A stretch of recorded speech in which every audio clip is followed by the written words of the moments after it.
جب ہم موت کے بستر پہ سو رہے ہوں گے تو فرمایا ہر مومن کے سرانے وقت کا امام ضرور آتا ہے. کبھی دیکھتے ہیں بات نہیں کر پاتے، کبھی امام کچھ بولتے ہیں مومن وہ ادا نہیں کر پاتا. فرمایا سب سے سخت ترین وقت سکرات الموت ہے. وہ کہیں گے پڑھو لا الہ الا اللہ، بعض کی زبانوں پہ تالے لگ جائیں گے، کہہ نہیں پائیں گے. آپ شاید کہیں کہ مولانا یہ کیسے ممکن ہے، امام زمانہ مجھے کہیں کلمہ پڑھو اور میں نہ پڑھوں. میں کہوں ارے امام زمانہ تو امام زمانہ ہے، رسول خدا ایک جوان کو کہہ رہے تھے کلمہ پڑھ، پر نہیں پڑھ رہا تھا. پورے کمرے میں رسول نے نگاہ کی، نگاہ ایک خاتون پہ پڑی، بوڑھی عورت پہ جو روئے جا رہی تھی. نبی نے کہا اے خاتون کون ہو؟ یا رسول اللہ اس جوان کی ماں ہوں. کہ میں مصطفیٰ سے کہہ رہا ہوں کلمہ پڑھ، نہیں پڑھ رہا. مجھے یہ بتا کہیں بیٹے سے ناراض تو نہیں ہو، دل میں رنجش تو نہیں ہے؟ ماں نے کہا یا رسول اللہ دل بڑا بھاری ہے اس بیٹے سے، 10 سال ہو گئے اس سے بات نہیں کرتی تھی، بڑا بدتمیز تھا.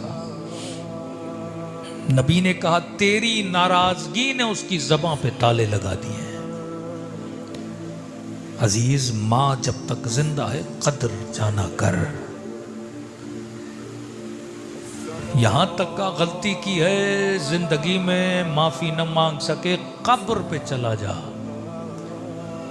یہ واحد وجود ہے جو مر بھی جائے تو بیٹے کے حق میں دعا کرے، خدا رد نہیں کرتا. کہا بوڑھی خاتون یہ ناراضی کا وقت نہیں، تیرا بیٹا تکلیف میں. کہتے یا رسول اللہ تیرے صدقے میں نے معاف کیا ورنہ کبھی معاف نہ کرتی. اتنا بدتمیز تھا.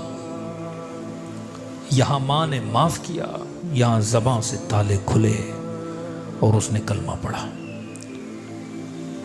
اب تصور کرو جس سے اس کا امام ناراض ہو. کیوں ہر شہید کا سر جب مولا کی گود میں آتا تھا دیکھ کے بس ایک جملہ کہا ہر شہید نے، وہ حبیب ہو، وہ سعید ہو، وہ جون ہو، حضرت عباس علمدار ہو، ایک ہی جملہ کہ مولا الرویت، کہ ہم سے راضی ہو گئے. مولا کہتے تھے نا میں بھی راضی، میری اماں زہرا بھی راضی، ان کی روحیں پھر پرواز کر جاتی تھی. بس یہ دعا ہو کہ جب سکرات کا وقت آئے تو امام زمانہ بس اتنا کہیں کہ مومن میں تم سے راضی ہوا.